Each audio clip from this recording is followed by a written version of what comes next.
Okay, welcome to class, everybody. So we're going to do some shoulder things today, I think, as people have mentioned, to do with computers and stuff like that. So if you could start standing up. Okay, so if we find a wall, and if you could pop your hand onto the wall like this.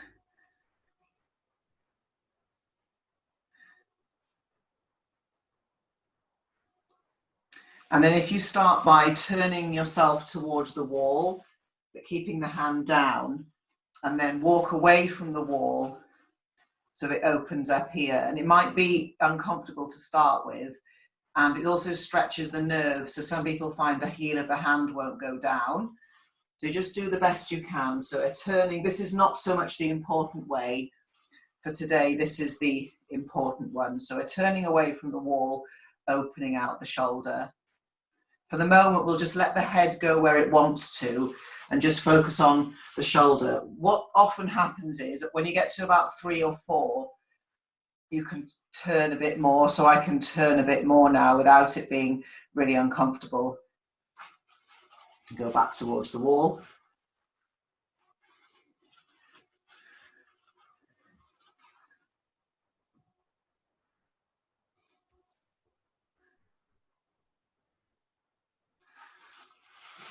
And then back in. This time, when we've turned away from the wall as much as possible, if you gently stretch the head away and then start to come into some little head nods, so it's going to increase the stretch. And if things are not ready, they'll let you know. And this time the elbow tries to bend, the fingers try and come off the wall.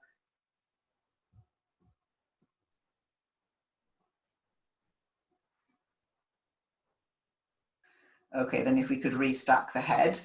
If we could change over to the other side. So I'm just going to use my other wall, but you can just turn round. So the first bit is you want to be away from the wall, so your arms straight. If I'm too close, it doesn't work quite so well. But for some people who've got a really stiff shoulder, it is better to be close, but not so close it's making your elbow bend. So it's just walking away from the wall and then turning back in. Adjusting the feet accordingly. If I'm too far away like this, there's quite a lot of pressure pushing the arm back into the body.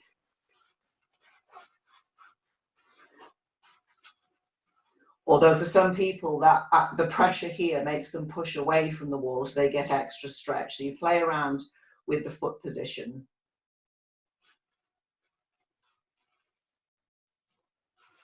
So like I said, this is not so much the important direction, although it is helpful. And then you turn away, opening through the shoulders.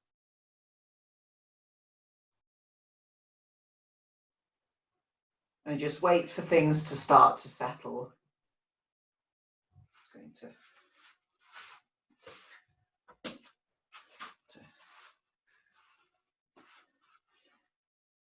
Okay, so next time when you turn away from the wall, if we add the head in as well, so you're just going to gently pull the head away and then start to nod the head.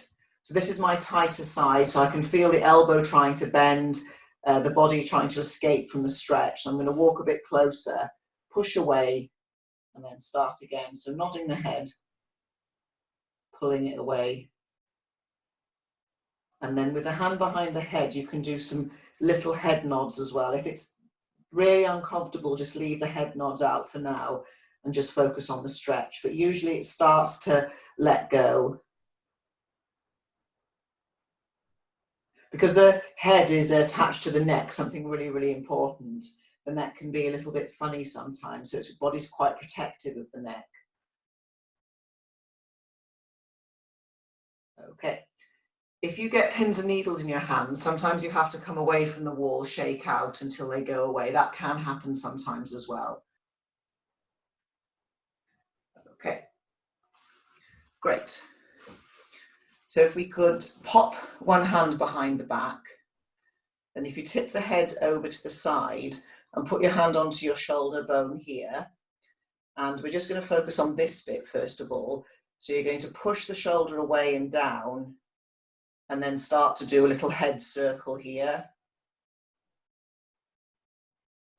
And when you do this, sometimes it feels like the stretch goes in your ear as well, because the face and the nerves and the jaw and the shoulders are all connected. And if we do our little circle the other way, so this hand's job is to push this over and then just push the shoulder down a bit.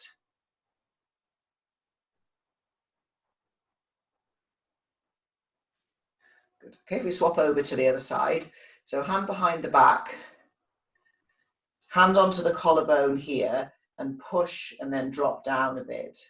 And these fingers, it's okay to poke around in here and push it a little bit as well. Then we tip the head over and start to draw a circle. And it might pull in a completely different place. So on the other side, I felt it pulling in my ear. This time I feel it pulling in my jaw as well as in the neck.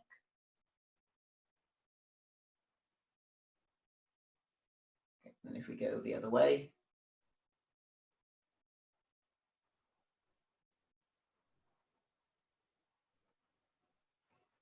Okay, great. If you could pop your right hand by your head and then just push your head into your hand and then relax and then just gently pull the head over like this. And then we'll do it again. So we're pushing. Keep the shoulder down. You don't have to push very hard because it'll encourage this to pop up again. And then gently pull to the side. And then back. Okay, if we do the same on the other side. So it's here and then pushing. And then relaxing and stretching the neck open.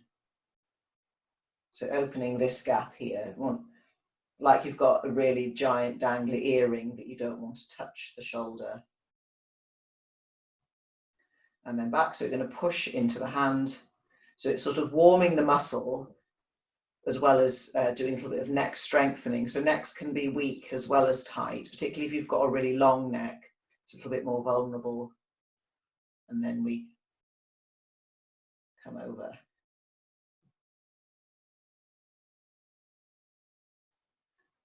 Great. Pop the hands down to the side of the body, and if you turn the head side to side, it's just checking in with the turning.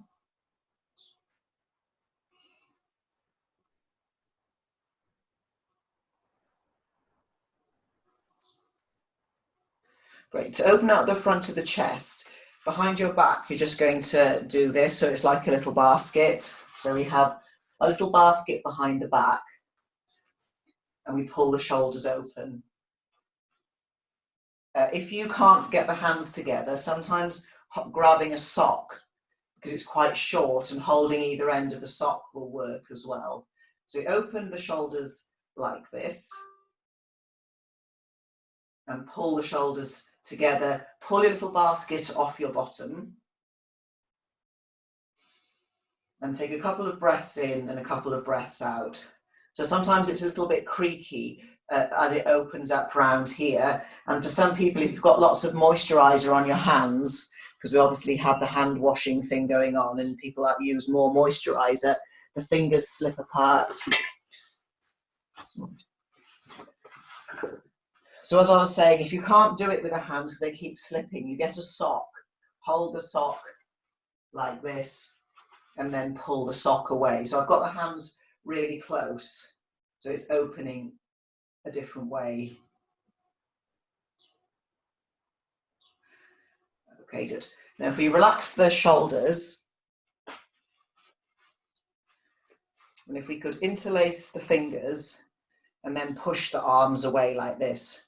So with the shoulders relaxed, we're going to bring the arms in, so the elbows go wide. So I'm trying to pull my fingers apart even though they're together, and then pushing the hands away. So relax shoulders, so it goes wide at the front, but imagine the shoulder blades wide at the back, and then away. So it's like I've got loads and loads of really big rings on my hands. So I've locked in, I'm trying to pull the fingers apart, but the big rings are stopping it.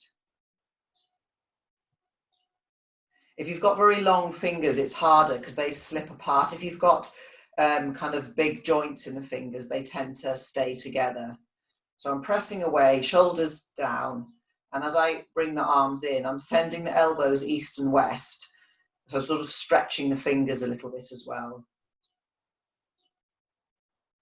Good. And then away.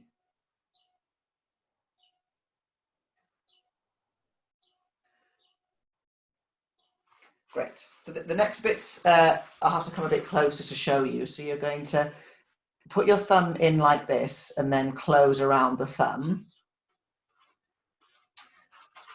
Then point the thumb back a bit. Like I'm holding a suitcase here, but then I've turned the suitcase so it points behind. And then tip the head over to the side and just swing your arm forwards and back. So it'll pull in a different nerve. Because the setup's quite similar to what we've done before. It's just a hand position. So it'll be here, here, and then like that.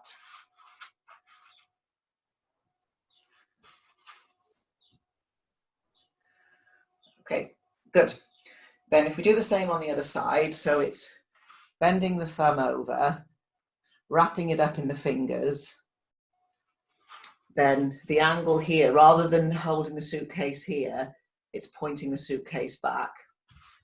Tip the head over to the side, and then we're just swinging back. So it might be completely different on one side versus the other. So this side, I don't feel any pulling in the arm. The other one I did.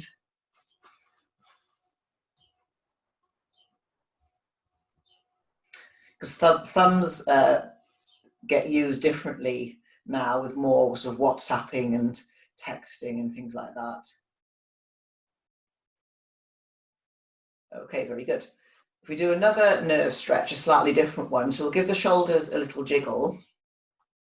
Then we're like this, so it's sort of what people, so say if you were doing weights and you're going to do this, we have a double like that, so it's as if I'm balancing 2 glasses of Prosecco on each palm of the hand. Then opening the shoulders, keeping the Prosecco where it is, drop the shoulders down, and then now turning through the hands as much as possible, pretending to keep the Prosecco balancing on the palms of the hands. Then if you could nod the head and then turn like this. So I'm finding it harder to balance the Prosecco on the right side. Okay, then if you drop your right hand down the side of the body, tip your head over to the side, and then do just one hand like this. Then we come back, so we've got 2 again. This one drops down, so my right, your left. Tip the head over, and then start to turn. And we want the hand flat. So the nerves run out of the neck, through the shoulder, into the elbow, and then go off into each finger. So it does matter what the fingers are doing.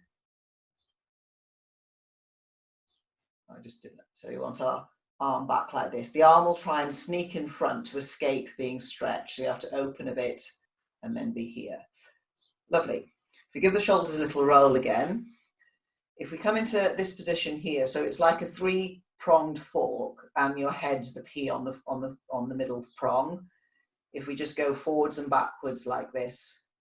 So sometimes it's fine to go this way and not this way, and sometimes it's the other way around, or it can be both, or it can be neither.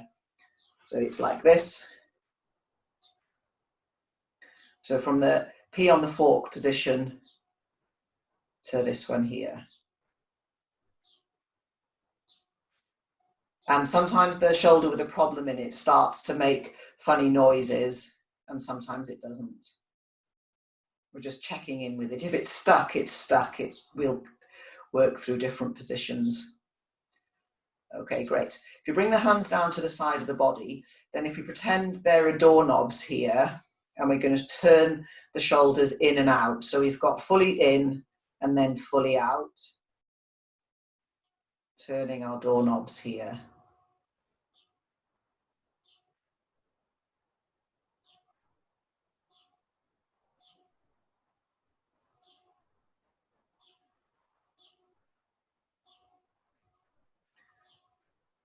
Great, and you pop the hands down to the side. We move the shoulders forwards and back now, so we're going to pull the arms back, reach the arms up towards the ceiling, and then stand onto tiptoe and back. So it's just comparing sides. So today on the left, I can feel I get to about here and it wants to bend. So I'm just aware of that and then pressing back. We've got pressing and then rising up.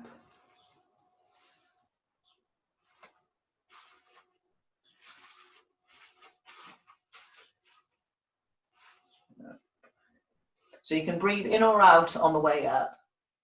Breathing out, feeling like it softens down the front here. Some people breathing in makes them feel like a rocket, they're going more up. And there's no right or wrong, it just depends on how your body's feeling today.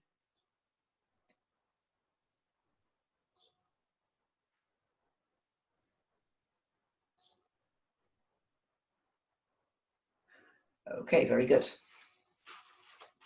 If we finish on this one here, we'll do 2 more shoulder things standing up, just because it's easier for you to see. So this time with the shoulder, you're going to put your thumb onto your little finger and then turn the shoulder in. So it's like this, like a cup to catch rainwater. Do the same on the other side, so we'll do both together. So thumb over onto the little finger, make the cup. Take the arms back a bit and lift them, and then just do a couple of head nods. And it's very variable where the arms go. You'll feel the pull. So if you're trying to go up here and it doesn't want to, the nerve will pull. So right now I can't go any higher. Everybody is different with this. So you've got to make sure you've got your cup, take it behind, and then we're just nodding the head. And we take the arms out to the sides a bit.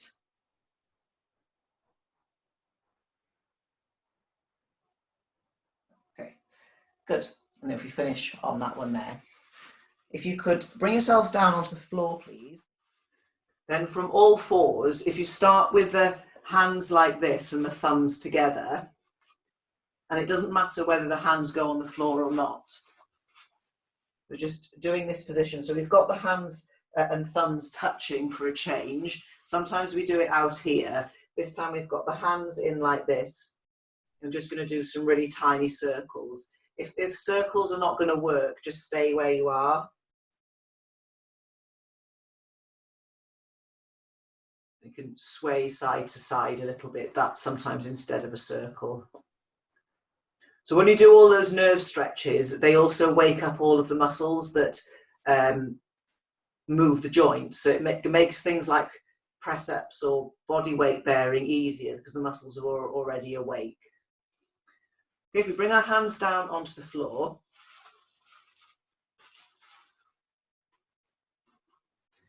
and just starting off, going to turn, open up towards the ceiling.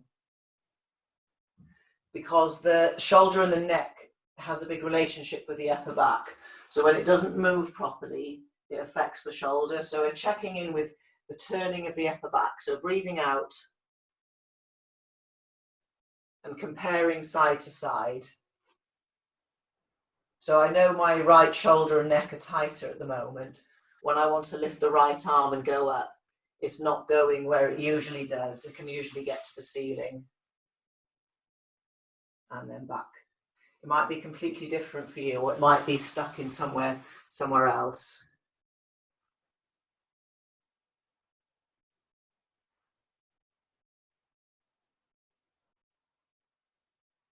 Okay.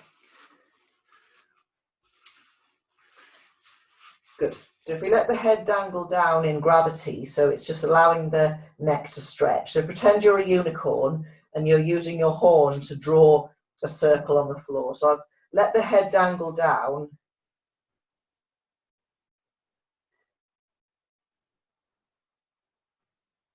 And then going the other way. So if it was Cousin It out of the Addams Family, the hair would be drawing a circle here. You're just letting the neck be as long as possible. Okay. Going the other way if we haven't already.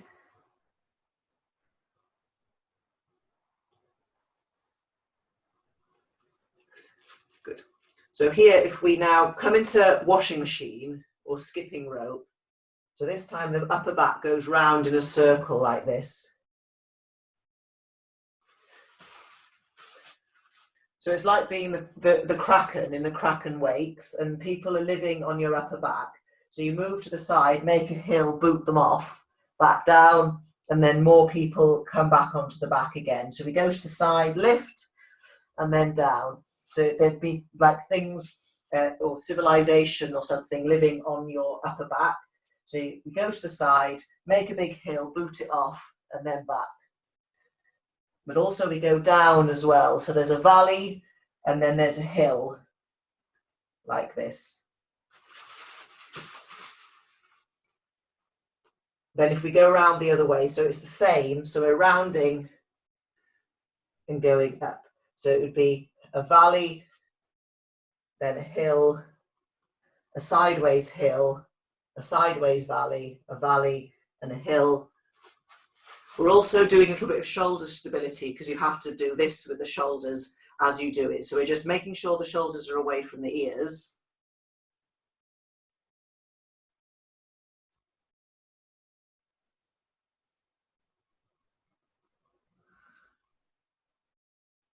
Okay, very good. Okay, if we could bring ourselves here, and we're just going to shrug the shoulders up and down. So I'm making the neck disappear gently and then drawing the shoulders down. But because the floor's here, I can use the floor a bit. So I pull on the floor, then I push the floor away. So it's rounding. As we push the floor away, take a big breath in, because you can use the breath to help with breathing capacity, but also to help to loosen things off.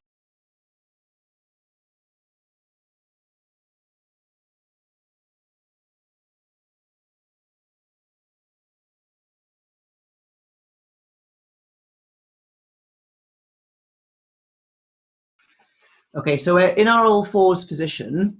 So we've given the hands a bit of a rest. So to do a little bit of shoulder strengthening, we're just going to shift to one side and then shift to the other. And we shift so much that one hand feels like it pops up off the floor. So I didn't do this and then try and lift the hand. Shoulders, arms pushing away, and then you lean. So this hand naturally just comes off the floor. So we've got heavy and then light.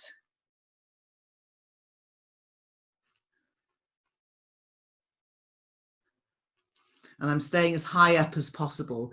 Down here would be the wrong way to do it because the shoulders are in the ears. So I'm high up and then lifting. So it's just checking in whether that you can feel a difference on one side versus the other. So when you do this, you should feel it round here. So as you shift, it's round here that works. And then we shift.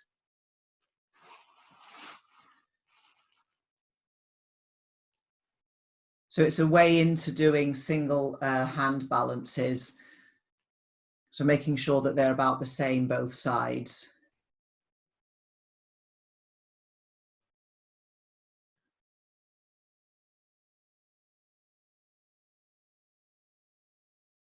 Right, okay, very good. If you could bring yourselves down to lie onto your backs. You can go on the roller for this one if you have a roller. And if you don't, it doesn't matter. Okay, so if we grab hold of the right arm and we're just going to pull the arm up to the ceiling. So it's like punching the ceiling, but with extra power. So you punch, but then pull as well, and then let the arm go. So punch and then drop, punch and then drop. So the arm's quite floppy here and you pull to get an extra stretch. Okay, if we swap to the left one, so you grab hold of the bicep, or you can grab hold of the elbow as well, it doesn't matter. And then you're going to punch, but then pull with your arm and then drop. So you're punching and then dropping. And it's your arm, you can give it quite a reasonable pull and then drop.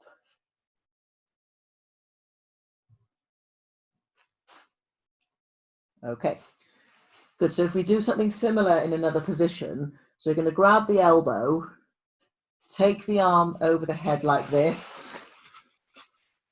walk the legs over to the other side. So I've sort of made a bit of a banana shape. And then I'm just going to pull the arm here like this. So what I did was I moved the legs this way, and now I'm just pulling the arm. If you've got a very tight shoulder, the arm will be up here, and you just pull, and it'll stretch sort of in here as well. So it's starting to look at the relationship between the shoulder and the lower back. So we're here. So like I said, in a little bit of a banana shape. Good. Okay, if we swap over to the other side, so it would be holding the elbow, arm over the head, legs the opposite way to the hand. So I'm holding, whichever arm you're holding, you walk your feet away, and then the same again. So pulling,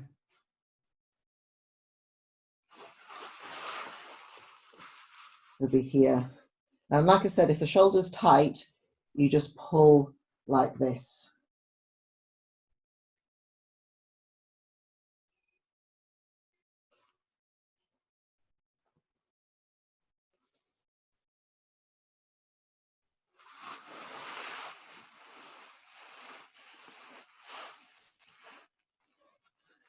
Great. So we're holding, if we now cross our arms like this, then if we make some circles, and again, you've got hold of your arms so you can ease, if it's stuck, you can jiggle around a bit here, swing overhead, and then circle. And you want to make sure there isn't great big clunking and grinding noises happening in the shoulder when you circle. So you might have to take the arms over the head, but then go back the way you came. So it might be like drawing a C shape or a horseshoe. If there's a problem, you can always leave out the saw bit for now just to get the rest of the shoulder going. Okay, we could change direction because sometimes the clunk only happens one way.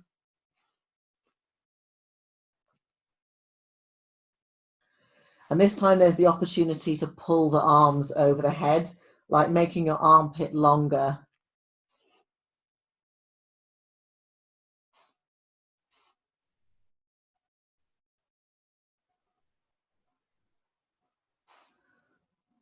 Right, very good. So starting, we're just going to do the left side first of all. So stretch out the right arm, the right leg, just to get it out of the way. And then with the palm up, you're just going to slide your shoulder away from the ear like so. Now sliding the arm away and drawing it back in. So shoulder away from the ear, reaching your fingertips towards your toe.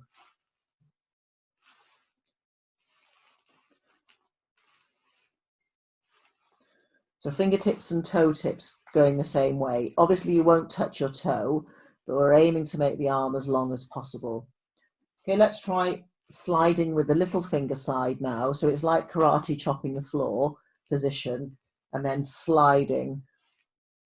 And you can, if the shoulder's stuck, you can help it by pushing like this. So you can push it down a little bit and it'll pop back up. Okay. If we let the spine join in as well, so we have sliding the arm and then doing a side bend. Because we're going to put the fingertips under the heel shortly, it's probably better to slide with the palm up. If you've got a long back and short arms, this is more of a challenge. So if stretching, when you're ready, lift up the heel, slide, and then put your fingers under your foot. If you can't get the foot, grab the sock or the trousers or the hair. And then when you're ready, we're just going to reach the opposite arm over the head. So we're opening out here. So you'll have your right arm and your right leg stretched out. Let's be here. bent over to the side. And then from this position here, opens up this lung area here. Taking a big breath in. And the whole time the shoulder is under the foot, so it's being stretched away from the ear.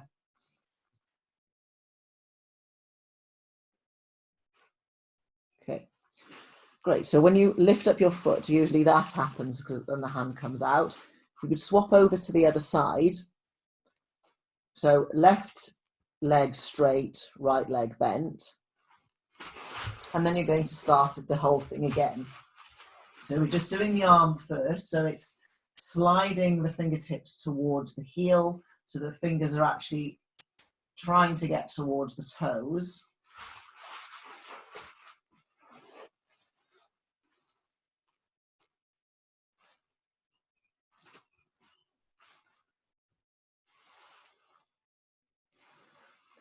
Then the karate chop position. So you're sliding your arm away.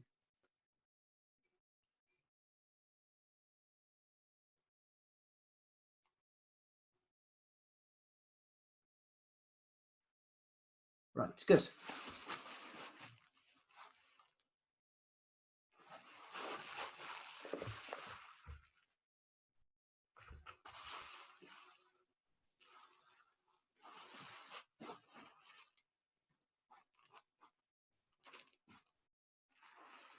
If we let the spine join in as well, so we're sliding along the floor, fingers coming towards the foot.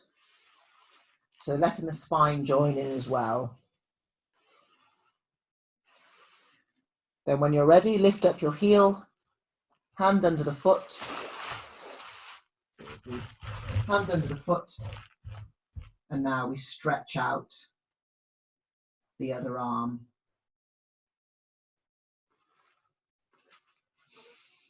And then taking deep breaths in and out into the side and front of the body. The body will obviously push itself into the floor as well. So we've exposed the side of the body, breathing into it, stretching out through the side of the body. So lots of lower back pains come from people not quite being straight, left and right. So we're lining up the sides of the body.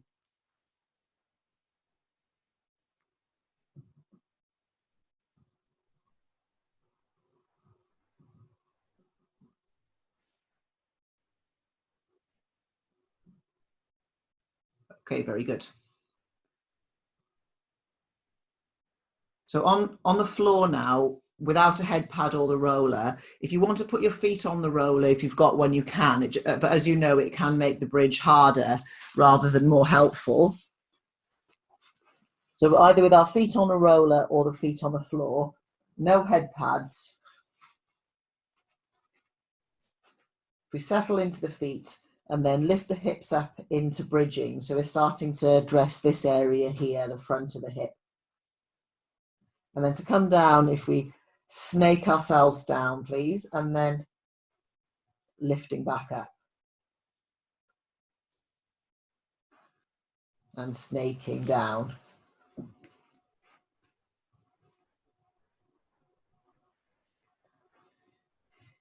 If you want to make it harder, you can come up to the top, put one leg over here, like sort of watching TV, and then snake down on one side, uncross, and then we go the other way. So it'd be lifting up first, crossing over, and then snaking down with the leg crossed.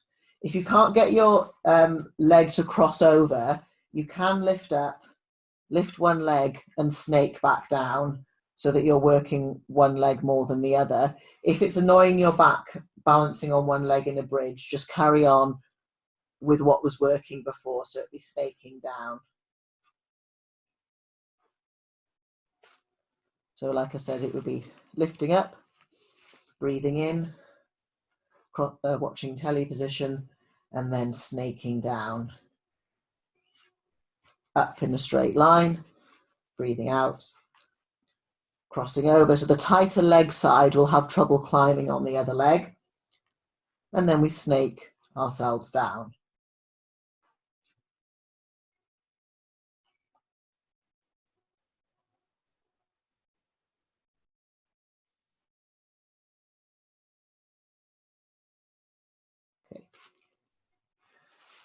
Lovely. If we could pop our hands behind our heads. And we don't need the head pads either for this because we're going to stay up. So first of all, if you just pull your head away from your body a bit, feeling a bit of length through the back of the neck. Sometimes it pulls in between the shoulder blades unexpectedly. It's quite common. If we roll up into our chest lift, reach your right arm out to the side, do a side bend, back to the center, breathing out, side bend the other way, still staying up. Then we've got twisting one way, twisting the other. It's not a very big twist. And you can either come down and come back up, or you can stay up and do it again. The neck's protected in the hands, and it's always being held. So we'd have our side bend the other way. Then we've got twisting, and then twisting. And then you can come down here, lengthening down, pause, think about it, start again. Or if you want to continuously work through the middle of the body, just stay up. So it's going to produce a reasonable core contraction the whole time. And then it gets more when you do your side bend. So breathing out with our side bend and holding just for a moment. And the same with the twisting. So when you twist, you'll feel all different muscles around here have to work. And then we twist. But remember to hold a bit, even if it feels like hard work. And then pulling and then going back down. If we could do one more round of those, if you've had enough, you can do one side bend on the floor, one side bend, then one twist, and then one twist, or the round again from being up. So that would be this one here. I think most people have finished. Let me just see where we're at. Yeah.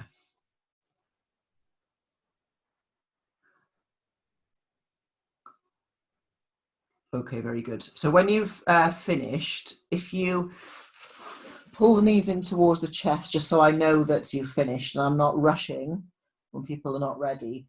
If we hold on to the knees and squeeze them with the hands, so we've got squeezed hands and then relaxed shoulders.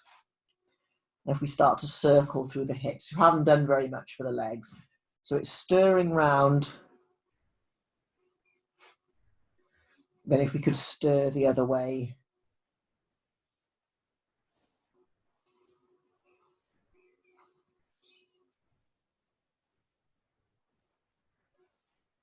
Great. Okay, if we could drop the bottom down on the floor, then if we pick up our bottoms, pull them away, and then put them down, and imagine you're wearing concrete underwear, so it's going to stay where you put it. From here, opposite arms and legs away, and then lifting arm and leg up towards the ceiling. Stretch out again, and then swap. So we've got our concrete underwear on, but rubber band arm and leg, so stretchy, and then lifting. Because now we're looking into the back of the leg, and then swap. So we have opposites, breathing out, stretching out, and then I breathe in to come in, and then breathe out to go away again and back. So we aren't moving up the pelvis, we're stretching the muscles connecting into it. Like we know the muscles in the back and the shoulder will connect to the pelvis eventually. And also we have the leg lengthening away and then stretching up like so.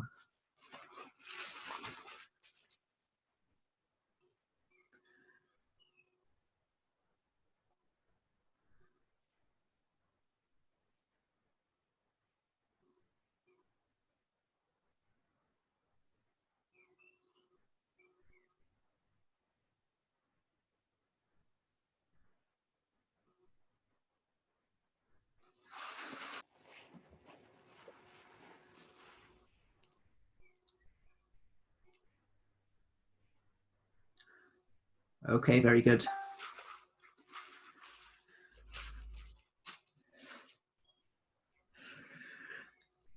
if we could come up into all fours, this works better if you've got something to put your hands on, like books, but it's still doable without.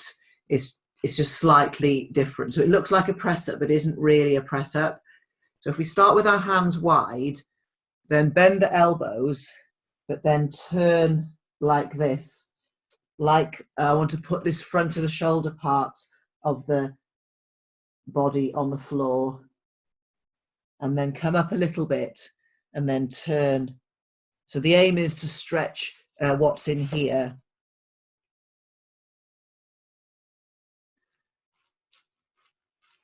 And we swap to the other side. So it would be coming down and then turning about halfway, turning again.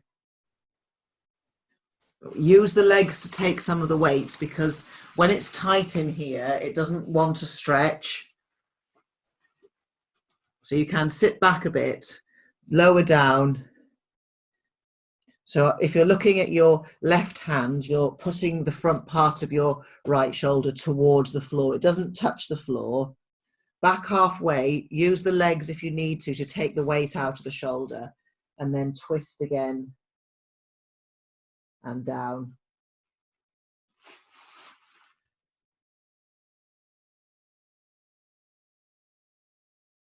So it'll be here. So we're kind of putting this part of the shoulder.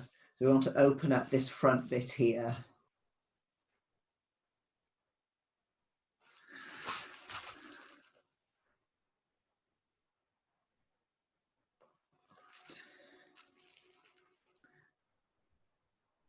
Great.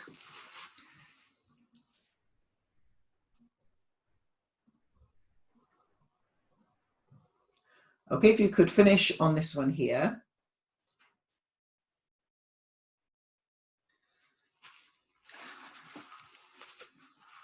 Then we're coming into the getting knighted stretch. So you always need something soft for the knee.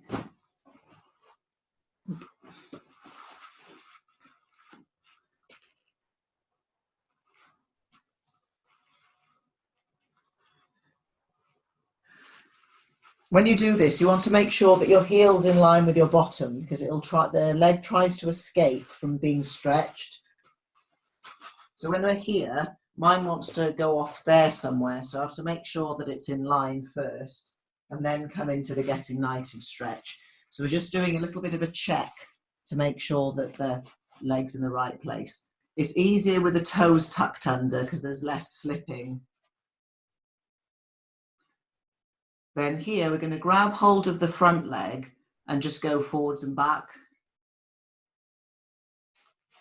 First of all, so I've grabbed this and I'm just checking in with the tightness here, because when it gets tight in here from sitting, you can get sore back and sore knee. So I'm pushing up and then going forwards and back. Now, if you come forwards, put your hand onto the floor, and then we lift the back leg off. That's why it mattered whether it was straight, because we want to make sure the heel's going straight back. So I've got this leg here, pulling this one forwards, but it's like somebody else has got hold of this leg, pulling it back. I'm reaching my heel back towards the wall, like there's an avocado under my heel and I want to crush it. So I'm pressing, trying to squash the avocado, and then pulling this leg forwards. And also this hand, you have to weight bear in it. So making sure we're not like this. So we're here pushing, reaching the head forwards. Okay. Then if we slowly lower down, and if we do the same on the other side. So making sure the knee's happy. Then what happens here, like I said, some people bring the leg in and some people it'll try and go out. So I'm just checking the heel is in line here. And when it's tight, sometimes you try and stand up and this happens because you're now stretching the tight bit, whereas before your body found a little cheat. So I'm happy now that everything's straight. Hands onto the leg and just going forwards and backwards. So you want to have your tail between your legs and body lifted up. So you want your corset on. And it's much easier to just push with the hands to grow tall. And remember, we aren't shrugging the shoulders either. So it's going forwards and back. if you don't want to do anything more than this, this is a really useful stretch, although today we're doing the other part. So hand onto the floor and then this leg up. So I've got hold of this knee quite firmly and I'm pulling it forwards. If this happens, then I lose my stretch at the back. So you push the heel back. So I'm trying to go in two directions at the same time. So I'm trying to go forwards here and back here.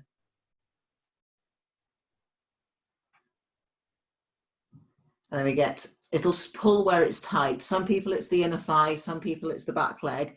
We want to make sure the back leg doesn't creep down to the floor like this. Okay, if we drop the knee down gently and then step the leg in.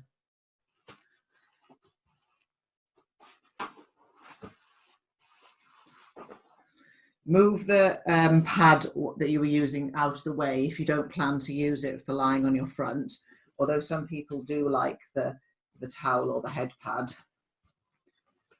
So we're going to make our way down onto our front, either not using anything, just your hands, or using something for your eyebrows. If you put your face in the towel like this, it doesn't work. It has to be on the eyebrows.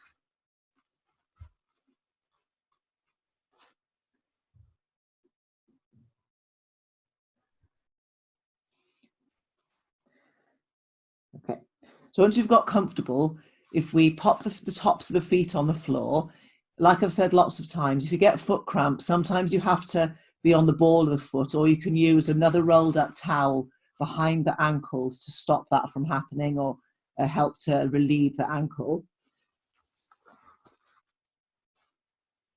Right.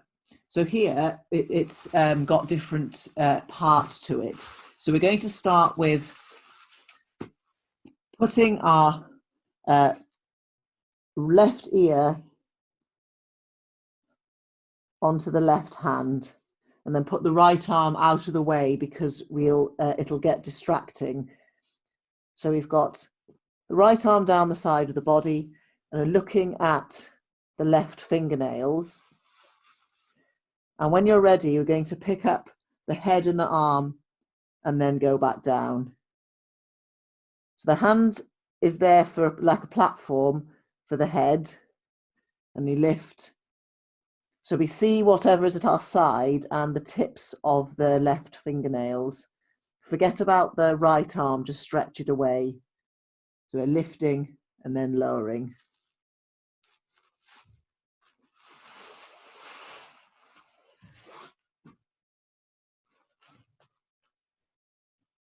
So you'll notice that your bottom cheek on the right starts to want to join in, and it's allowed to. So we're going to lift and then lift up the right leg and then back down. So whichever hand's in front, when we lift, the opposite leg lifts. So you'll be looking at your left fingernails and then lifting your right leg and then back down. And it should happen quite naturally. It's a normal connection. So we've got arm in front, and then we'd be here like that. Just remember, it's opposite. Whichever arm you're lying on, it's the opposite leg.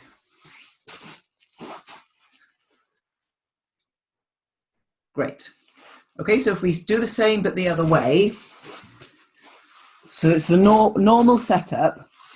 So now it's going to be your right hand in front, my left hand, turning, so you see the right fingernails, and park the left arm down the side of the body out of the way.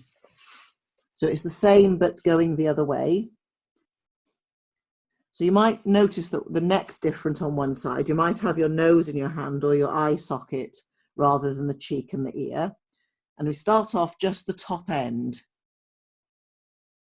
And then making the middle part of the back do the lifting. So the hands almost got a little lift, acting like a lift for the head. So the head just sits there, and then we lower down. Making sure we're not using this hand down the side of the body for pushing up as well. That's cheating. So this hand here goes to sleep, the left one, and then we lift and lower. So here, now you'll notice the opposite bottom cheek wants to join in. So we let it, so we lift into a swimming leg. So you'll be lifting your left thigh and leg all as one piece at the same time as lifting the top half of the body.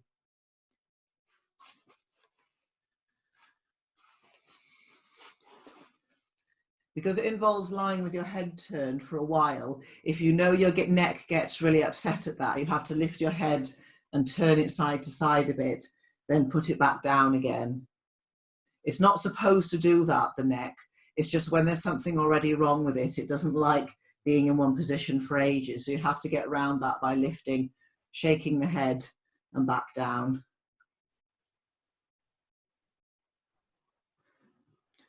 Okay, very good. Okay, if you could finish on that one there.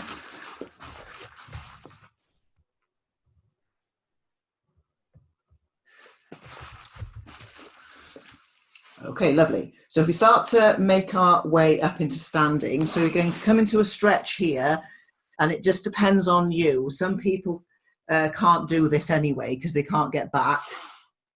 They'll be here. And other people are not comfortable when they've got a sore neck or shoulders with a downward dog. Although if you want to do one, remember you can let the head dangle down. So if you want to do the downward dog or your version of a downward dog, let the head dangle down and then just turn the head as if you're saying no. And then just do a couple of head nods. So we've got the head dangling in gravity. If you're not doing that, you just do your, from a cat stretch, a cat saying yes and then a cat saying no. And then when you're ready, if you could start to make your way up into standing. So if you could get up your own way. Just to finish off, if you happen to have the band handy or a dressing gown cable or a dog lead or a belt, you can stand on the band, and we're doing this one here, the collecting of the band or the dressing gown cable. So we let the band pull the shoulder down. If you tip the head over to the side, and we're just going to go forwards and back this time. So I'm not pulling this time because we've got a different bit. So normally we do this stretch like that. Today we're just letting the head go to the side and we're going forwards and backwards. So we don't normally go backwards, but there's really important stretches happen here. And lots of people's necks don't like going back like this and looking up to the ceiling. But on the other hand, lots of people do. So you just be sensible with your neck here. So it would be nodding.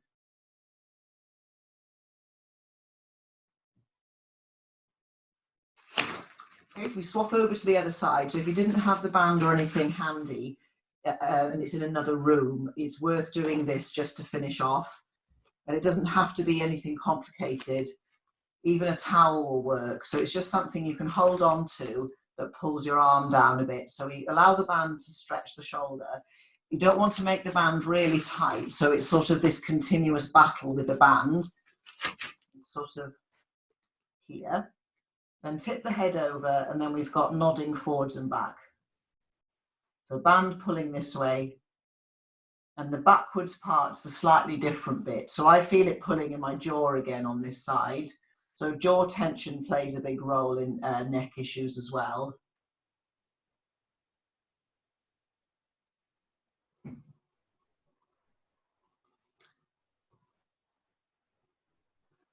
Okay, good.